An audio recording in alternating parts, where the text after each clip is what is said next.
Hello, and welcome again to our podcast. This is Stewart Gandolf, and today I have another intriguing guest, somebody I've known for, gosh, Charlie, it's been almost 20 years, right? We've been working together a long time.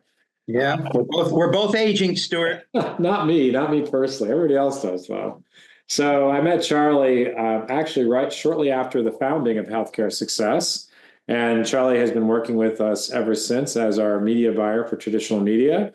And I loved Charlie from the beginning, not just personally, and the fact that he's just a really likable guy and a aspiring actor on the side with community theater. But Charlie is an absolute expert when it comes to traditional media. And Charlie brings us a viewpoint which is the perfect blend of branding and direct response. So a lot of the work we do for our clients is very direct response driven. But we also do a fair amount of branding. And so that's rare to find someone who thinks on both sides of the sort of marketing brain there. And so, Charlie, welcome. It's good to have you back. Stewart, this should be fun. I'm looking forward to having a nice little relaxing chat with you about the infamous traditional media. There's a lot to cover, so we should probably get right into it. All right, good. So, yes, Charlie is very matter of fact and a very important part of our team. So, Charlie, I came up with this idea as I was looking for a podcast guest and thinking through who we should have. And you and I have done webinars and different podcasts and things in the past, but we haven't done one in quite a while. And, I think today the market has changed, right? We've seen this market change during our years together. And now there's people that are in marketing that never even seriously thought about traditional media. Like it doesn't even make their radar. And so there's a lot of people that consider that, traditional media is either dead or just only for super old people. So like, what's going on out there today? We'll go into more detail, but just in the big picture. Yeah, Stewart, we could probably do one of these podcasts or webinars every day because that's how quickly the media is changing out there. And particularly even if you incorporate AI into the mix now, every time you turn around, there's something new. But as it relates to the traditional media, I'm glad we're going to have the opportunity to discuss the relevance of traditional media in today's media landscape, because I think some do consider it to be a dead medium. And some do consider it to be sort of a passé and outdated. However, my conviction at this point of the evolution of digital technology is that people need to take a closer look at traditional media and not just brush it off, because there are components of it in this day and age that have to be more carefully looked at. So whenever I speak on traditional media, I don't feel I want to convince a client to do traditional media. What I want to do is I want to educate them on where traditional media fits in today. And then collaboratively, we could make that decision as to whether or not traditional media is still an important component to their overall marketing campaign. So when you started off your question, you said some people think it's dead, and also it's for very old people. So the broad stroke statement of it being dead is clearly not true. There are examples we're going to share today that certainly make it not a dead medium. And then as far as the very old people, that is a bigger picture, because generationally, the way habits are now from younger people at the age of 15 to older people at the age of 80 and 90, they all consume their media a lot differently today. So when you talk about traditional media being primarily for old people, there's relevance of truth to that statement. So let's define older people first. That is a 45-year-old and older group. Now, that doesn't mean a 45-year-old is older, but in the media world, that is the group from an age perspective that is still consuming traditional media. So when we think about using it and we think about its relevance and importance, I don't think there's any denying that traditional media is now just a component of marketing.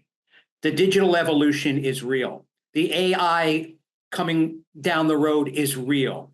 But all of these are put into a bucket of media for campaigns that help clients, particularly in our healthcare business. That traditional media component has to at least be considered in order to make our campaigns more successful. So on this podcast today, I hope that we can educate and have people take just a little bit of a closer look at traditional media, because if you hear it's dead, or if you hear revenues are declining, you got to look beyond that. Why is that? Where are those revenues declining? And why are those revenues declining? So I'd like to get into a little bit more of that when we get further along here. So I would say just a couple things for context. One is, like, as you know, you and I have worked with lots of major markets for our clients all over the nation. And, we pull together Kantar reports, for example, research reports, and there's millions of dollars still being spent in marketplaces like Chicago, Dallas, Houston, all the major media markets, millions and millions and millions of dollars in traditional. So it's funny because if you just say, well, nobody's doing this anymore, it's a little naive, right? If there's many millions of dollars being spent, somebody's watching, right?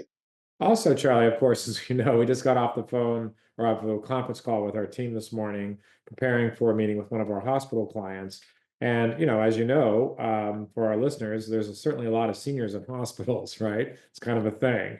And, that discussion absolutely includes traditional media and how do we reach seniors in those categories, and both from a branding standpoint and a service line standpoint. So there's still a role for traditional media in that particular case. They're located in a very beautiful location where they have both sort of semi-urban and certainly rural patient populations for broad categories, different media strategies for all the different counties they serve.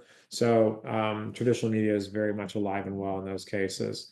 So Charlie, I challenged you, as we talked about, this world is changing constantly.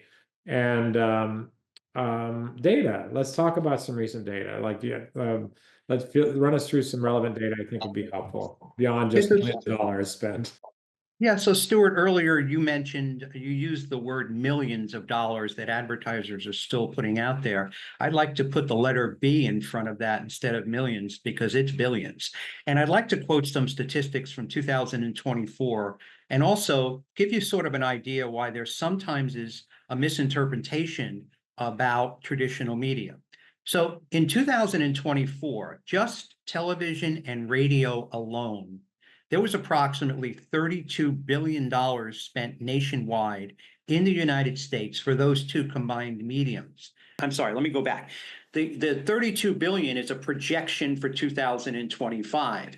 What the research study showed is that projection for radio and TV is a 9% decline from 2024. So the first thing people look at is, well, there's a 9% decline. That means that those forms of media are deteriorating. But when you look closer, the reason there's a 9% decline is go back to 2024.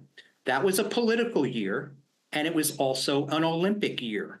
There's a lot of money that's pumped into TV and radio and politics as well as Olympics. So a 9% decline versus 2024, they're factoring in the amount of money from political as well as from the Olympics that came into TV and radio. So let's not look at the 9% decline and all of a sudden approach this in a negative way. The truth of the matter is, the number you want to look at is the $32 billion projected in 2025 that is going to be spent on U.S. broadcast TV and cable TV, as well as terrestrial radio. So this does not take into account anything that is done on streaming services. This is solely broadcast TV, cable TV, and terrestrial radio. So when you look at that kind of revenue, you then have to say to yourself, okay, well, who are these geniuses that are spending this kind of money on a medium that a lot of people feel is a dead medium? Well, if you look at the category of businesses that spend this kind of money, you could then understand to some degree why traditional media is being used. Because remember, the key to traditional television, that would be what we call linear TV, the key to that is the reach that gives you. Television will give you that reach, broadcast TV will, unlike just about any other media form. except maybe for billboards in a local market. So people still want to use that reach medium to accomplish some of their goals with their campaigns.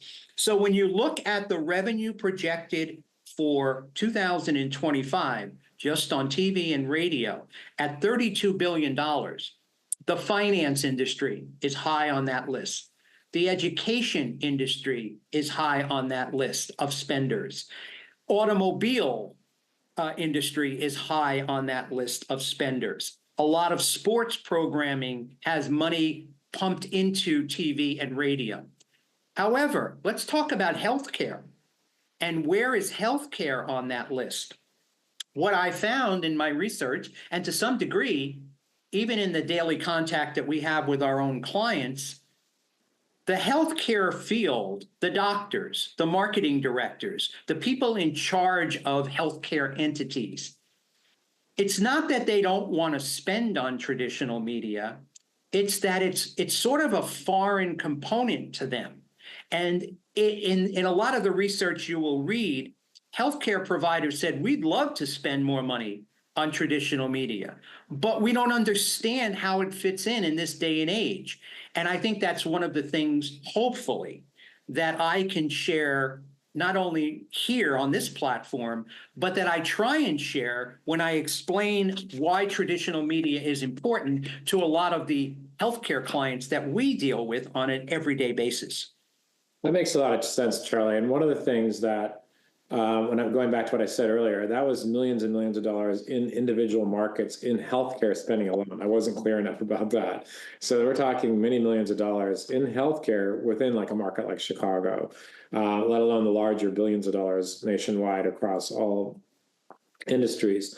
So let's expand on that a little bit more. How is media being consumed today, just in broad terms? Such a loaded question, because that's where you get into these age gaps in the generations.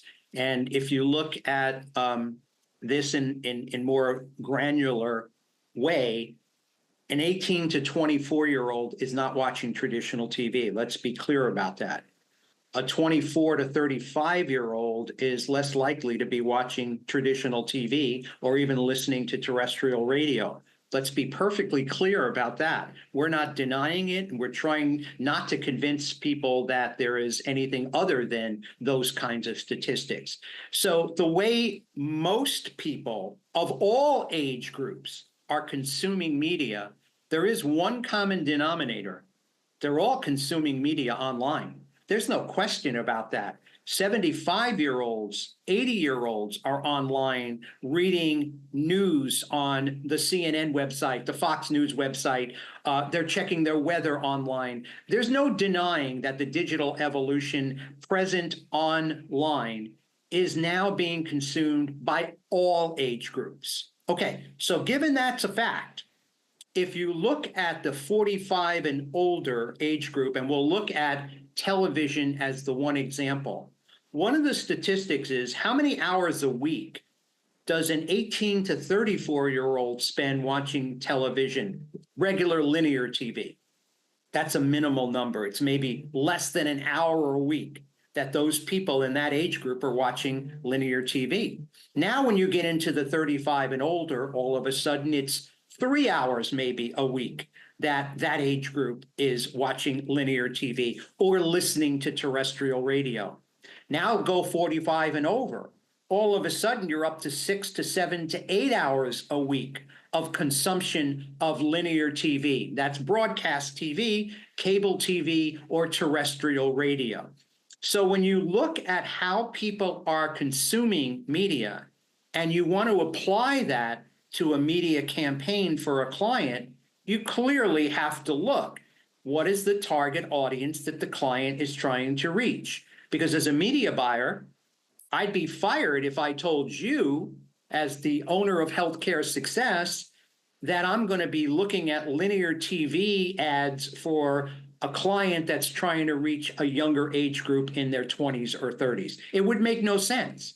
But you have to look at all of these generational ages before you can say, I want to target this audience with television or terrestrial radio or billboards. So the way the media is consumed varies by age group. And as that younger age group, and this is important because we got to look 5 years down the road, right? Particularly for my sake, I'm a media buyer, right? So 5 years down the road, as the baby boomers and the 70s and 80-year-olds pass away, and the younger age group of 20s and 30s and 40s start to become 50s and 60s, they're not going to gravitate towards traditional media. Why? Because they're growing up differently, right? We grew up watching television, sitting on the couch in our living room with our families, eating snacks. The younger group now, 18 to 40, let's say, they're growing up differently. So their habits are different. So 5 years from now, if you and I are talking on this same platform about traditional media and where we are 5 years from now, the conversation's going to be a little bit different. And I think that's a reality. So, fun fact, Charlie, you don't know this about me, but I wrote a paper in college for extra credit about the eventual demise of newspapers. And I worked for a newspaper. And I was, this is when the even pre sort of internet as we know it today was beginning to happen. And there were different things out there like CompuServe and different services that were out there. And it was pretty easy to see declining newspapers then. So it's been a long time coming, and those habits people grow up with are, unchangeable. So fun fact, I have a neighbor who still gets his newspaper thrown at him every day. And, my dog barks pretty much every morning at the newspaper guy. And like, I haven't, again, I used to work at a newspaper. I haven't subscribed to the newspaper for decades. It's just not my habit. And it's funny, you have to be careful because even within age groups, like people that consume media differently. My wife, for example, still listens to terrestrial radio because she's driving a lot more than me. And so now when I'm in the car, I either listen to nothing or I'm streaming. So it's like you really got to be careful when you think about, stereotypes, right? Like the traditional media I'm consuming is primarily outdoor because, I've got streaming services on both, TV as well as on audio. But my wife is much more into, more traditional stuff, particularly on when it comes to terrestrial radio. She still has her favorite shows. And at the same time, she listens to podcasts all the time. So it's like there's gradations here. So let's drill down a little more though. Like one of the things that I think is associated with healthcare, and it's a fun fact. I remember once I went out to consult with a client. This is quite a while ago, and he looked at me and was like, "You're not going to put my face on billboards, are you?" And back then, being on a billboard was like the ultimate of unethical for a doctor. Now, of course, doctors want to be on billboards, and every hospital has, billboards all over the place. So, but outdoor reaches everybody of every age group. So it's hard to see that one going away, and certainly big money there. So let's talk about out of home for a little bit. Yeah, so you hit it right on the head, Stewart. By the way, just funny stories is because we deal and talk with doctors quite a bit. Sometimes it's kind of funny when you talk about billboards now, and they're certainly more receptive to billboards today than they were, let's say, 20 years ago. But sometimes I wonder why they really want to be on billboards. Is it just to stroke the ego because they see their name or their face up there, or is it really to help them grow their business? So, but billboards clearly is the least impacted of the traditional media forms by the digital evolution. And what we're seeing with growth over the next 3 to 5 years is billboards will have the greatest growth rate of any of the traditional media forms over the next 5 years. You want to put that a different way, they're probably not going away. Because keep in mind, if you think about it from a common sense standpoint, the analogy you brought up about you and your wife's in the car a lot. So she's listening to terrestrial radio, or at least that's her choice. But the other part of it is, unless we all stop driving, unless we all stop taking mass transportation, and who knows, maybe someday that's going to happen, I don't know. But unless that happens, billboards are the obvious types of media that you would want to expose a message to, because people are just still out there in their cars, and it's got great retention. So when you look at billboards also, you also don't have to worry about necessarily the generational issues of, are they consuming this if they're 18 or 19 or 20 years old? Well, 18 and 19 and 20-year-olds are driving, right? 35-year-olds are driving. 45-year-olds are driving. 80-year-olds, they may not be supposed to be driving, but they are, and they're still out there, right? So they're going to That's funny, see the Charlie. I just billboard. have to interrupt you. Yeah. It's really funny. So, and believe me, I'm sort of in that age group where I'm starting to see 3 lines on the road, which isn't very good. But you still, as long as those age groups are driving, billboards are going to be out there. The other thing that's important about billboards, they've expanded what they can offer as part of their leap, so to speak, into the digital world or that kind of component. So, for example, if you do 10 billboards in a market, like let's say Chicago, for example, you put up 10 billboards. Well, now these billboard companies have a platform that they apply called geofencing. And basically, they do a geofence around each billboard so that when the target audience individual, let's say you're the target audience, Stewart, you're driving by a billboard, and then after you pass that billboard and we've captured you, you decide to go onto your cell phone and look at what the weather's going to be the next week. So you pull up the weather app.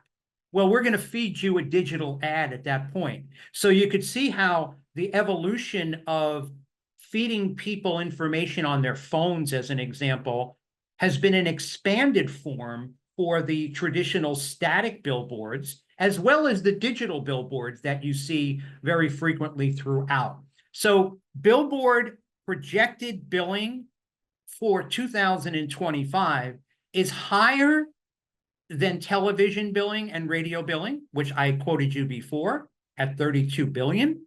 And not only is it higher, but unlike TV and radio, they're showing a 4% to 5% growth in revenue in 2025. So it's one of the few traditional mediums that aren't necessarily going backwards in terms of its ad revenue growth.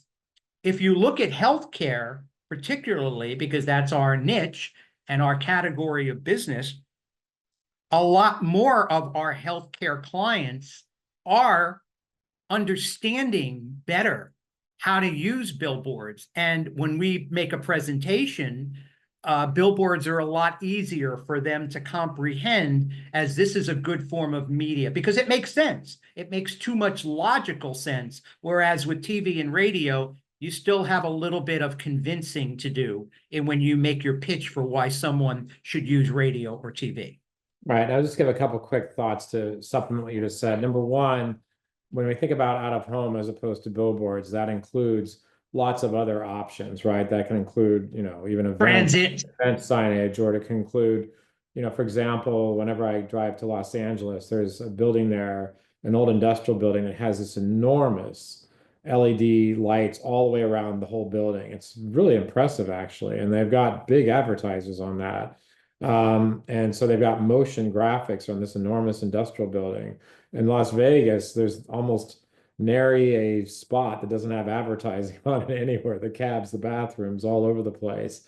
So out of home there's a million different opportunities over there.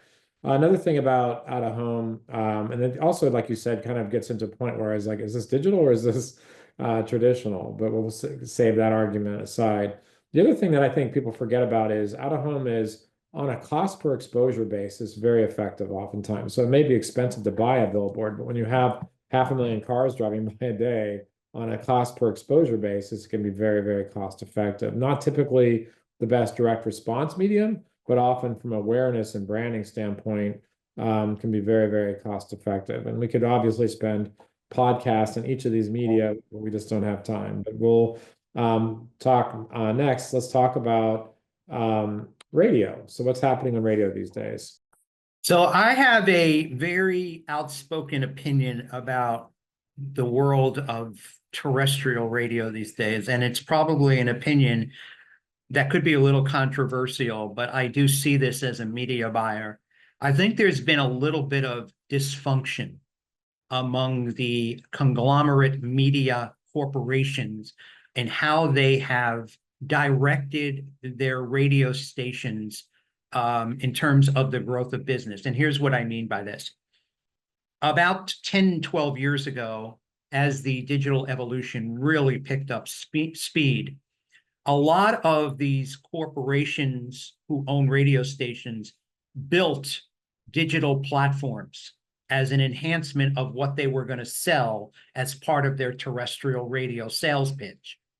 Well, what ultimately happened, as you might expect, those investments on the digital side and streaming, et cetera, even to the point of podcasting, et cetera, those platforms were quite an expensive investment for these corporations. And what happened was they mandated their salespeople to sell those digital platforms first, even over their terrestrial radio, their bread and butter, which got them to where they were. So I'd be getting calls all the time as a media buyer, and I'm saying, wait a minute, are you with a radio station or are you some sort of a digital company? You know, what are you? Because even the sales reps weren't equipped at the time to sell that digital platform, but they were mandated to do so. Fast forward to 2025. Here's what you're seeing in the world of radio corporations: lots of layoffs. Why are you seeing lots of layoffs? Because the money that was invested on that streaming side didn't necessarily generate the revenue they were expecting. So what they wound up doing is they needed to cut expenses. So they started firing talent, et cetera. And before you know it, some of the well-known personalities who were making a lot of money on radio stations were being let go. Now, I'm not in the inner works of every corporation in this country as it relates to running a radio station, but I have a little bit of common sense. And some of the things that they have done to enhance their corporate revenue stream didn't work out. So what does that do as it relates to you and I as media people and to the clients that we service? The firings don't necessarily matter. You're still going to have on-air talent. It's a matter of who the on-air talent is and whether or not you want to align yourself. However, what's winding up happening now is these corporations are starting to go back to their terrestrial radio bread and butter. So when you look now at what advertisers are looking at on the radio side, radio has survived in the last 15 years, satellite radio. Terrestrial radio has survived satellite radio. Terrestrial radio has survived Spotify. Terrestrial radio has survived even podcasts, because podcasts now are almost a partner of terrestrial radio. It's an enhanced form of that. So the podcasts are actually more in line with terrestrial radio. Now, the other part of terrestrial radio that's important to remember when you are an advertiser is there's no denying that the music formats on terrestrial radio is sort of a declining breed, because they're getting music disseminated in various other ways. The news stations and the sports talk stations and the controversial talk stations, particularly in the political world we live in today, are still very, very profitable. Who's the audience that listens to those? If you exclude National Public Radio, it's still the older age group. So it comes back to that age group again, and being sure that your advertiser is in a credible environment, the news environment, the sports talk environment, or the talk environment in general. So you're still looking at age being a premier importance to whatever you advertise on traditional media radio. Makes sense, Charlie. And we certainly use radio a lot in a lot of ways, and remotes or sports or talk radio, or, again, awareness plays. There's definitely a place for it. You're right, there's definitely some confusion there of what for a while there in particular. But it is, an amazing vehicle to work with. We're probably speed up a little bit here, but let's talk about TV. TV is, the whole cable TV versus traditional, and, streaming, and where are we today with TV? So what has streaming done for us as it relates to TV? It's clearly putting the cable business out. Everybody's cutting cords on traditional cable. Here's the other thing that's happening. Not only has the streaming service disrupted cable TV, and I'll get to broadcast in a second. But if you have read the news recently, I would say as recent as 5 or 6 months ago, what you are seeing is a lot of professional sports leagues moving away from cable TV for their broadcast. And instead, they're signing huge contracts with streaming services, whether it be Netflix or YouTube or Apple. So Major League Baseball, as an example, just fired ESPN. They're no longer going to broadcast their games on ESPN. That is a lot of revenue that ESPN is going to lose. So they're going to take, Major League Baseball is clearly gravitating towards streaming services where people like you and I, if we're sports fans and we want to watch baseball throughout the year, whether it be our local team or any other, we're going to pay $20 a month for the subscription. That's where they want to go.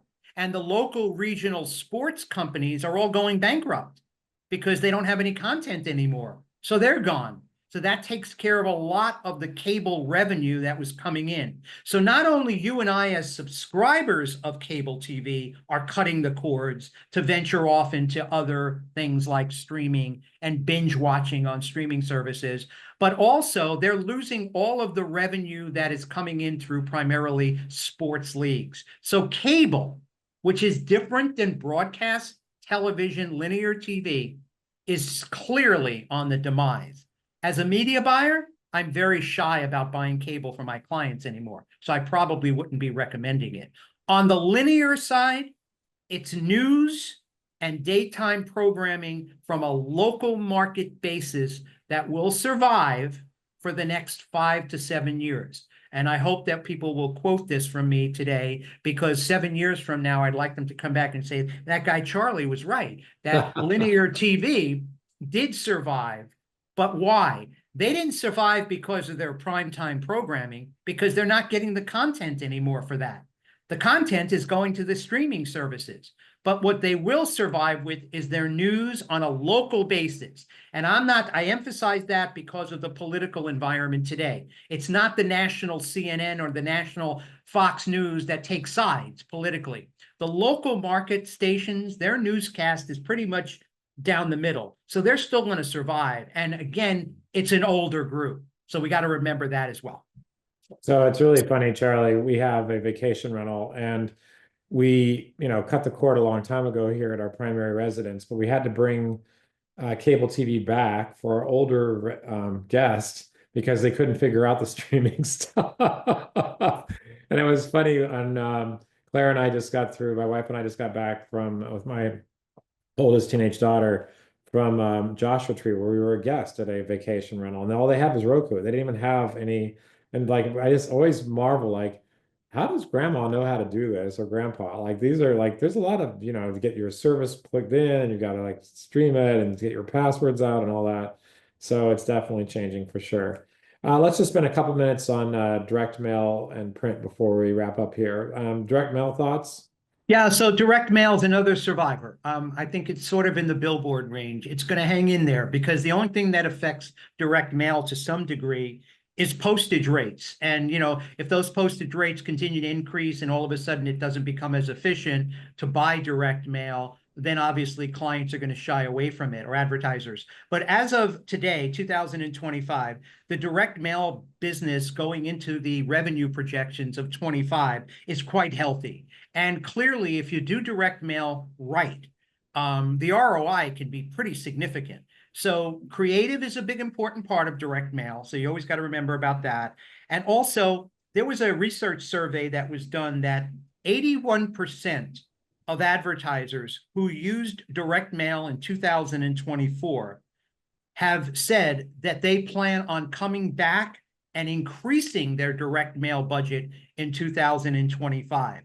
Most of these advertisers were brand name advertisers. So keep that in mind, that 81% of that group is going to come back in 25. So I wouldn't look at direct mail as going anywhere as part of this traditional media outlook.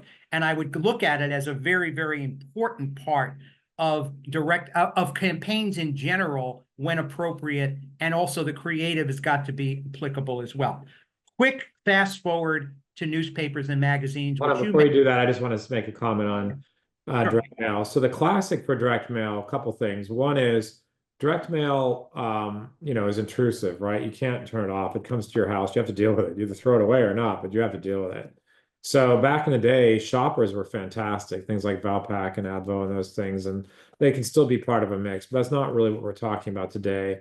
Direct mail from a B2B standpoint can be powerful, although it's tough to find people. Like if you want to reach me at my office, good luck. It's like, can't.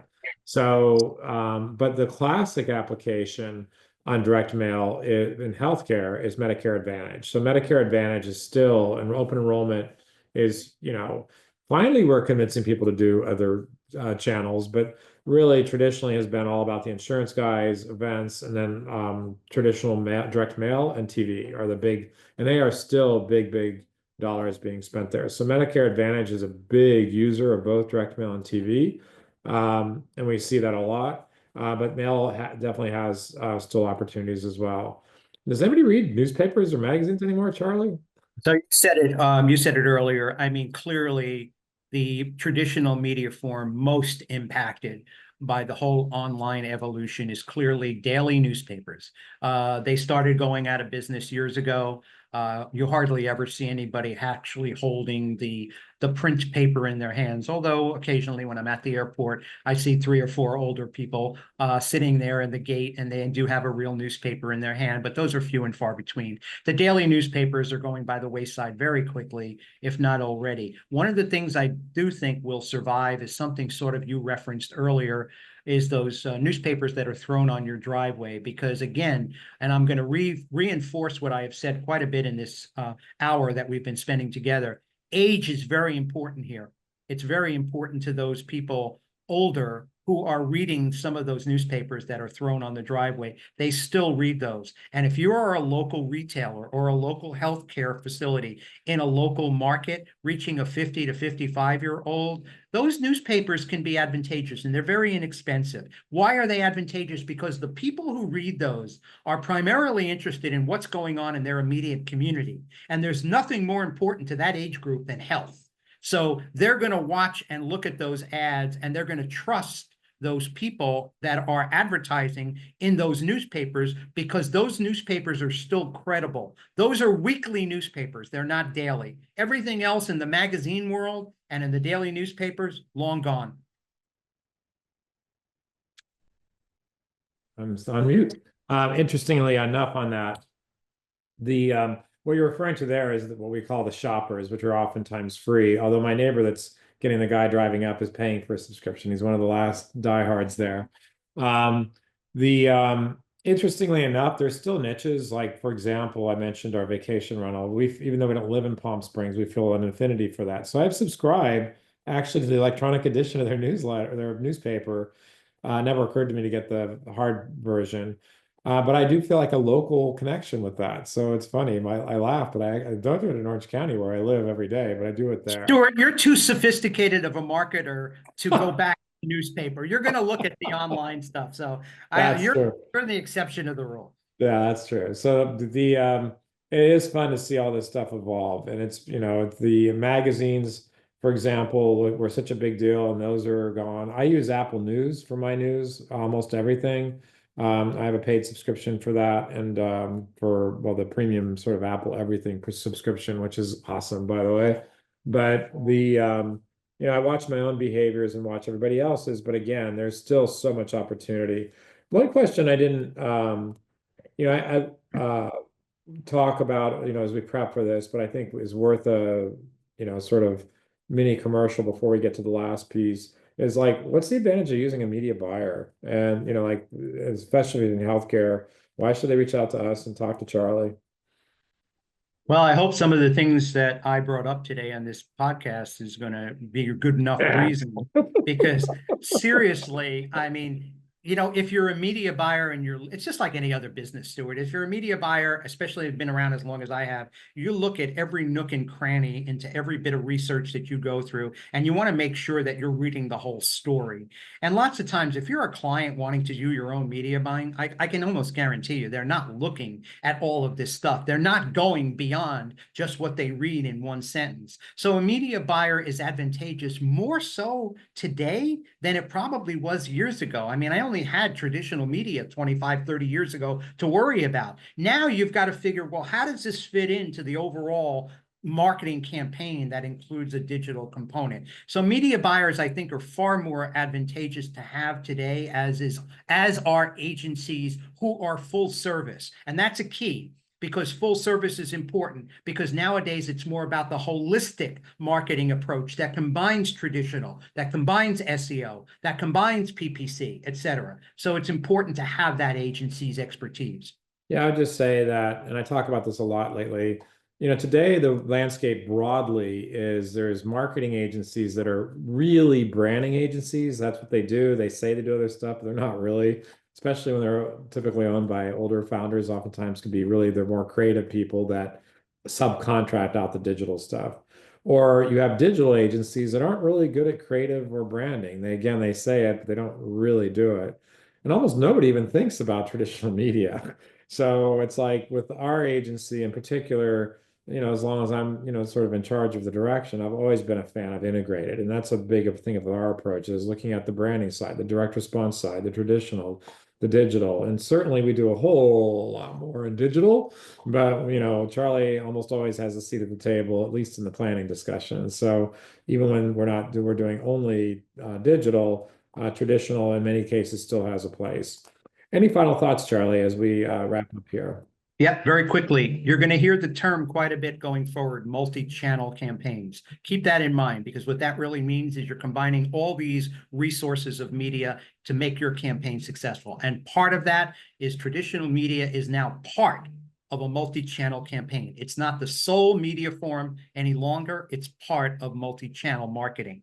Secondly, billboards and radio are going to survive pretty well and sustain their revenue and sustain their place in the advertising industry for a while. So those two media sources, by the way, which go hand in compatibility, you're outdoors, you may be listening to radio in the car, you're seeing your billboard, it all registers. So billboards and radio for sure are going to be prominent still for the next 3 to 5 years. TV is a wait and see. I would encourage everybody out there who's listening to this to just kind of monitor the way TV is evolving, because it's going to change every single day. The more these sports leagues change their approach, the more streaming services find out whether or not they're going to be profitable in the next 10 years or not. All of this is going to change the TV landscape. So that's sort of a wait and see.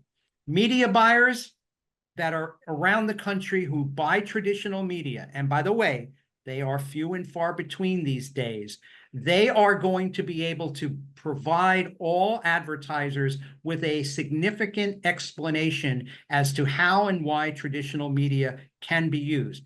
Not going to force it down their throat, not going to convince them. We're just going to educate them to be sure they understand before they spend their hard-earned dollars.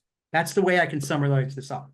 Yeah, I just think that's the key, is that it is multimedia. Like, we certainly have clients that just want to do, for example, paid search or SEO. But when we're the more sophisticated, more business-oriented ones, often are looking at sort of a surround sound approach. Like, how do we reach people everywhere they live and turn? How do we, do this stuff strategically, not just by a bunch of tactics? So, Charlie, it's a pleasure working with you always. Today was fun. We get to do this, I don't know, every year or two. We're working together again in a meeting in just a couple hours, presenting to our hospital clients. So anyway, Charlie, thank you very much. Thank you for listening, everybody. Hopefully this was helpful for you. Thanks. Thank you, everyone. Thanks, Charlie. Take care.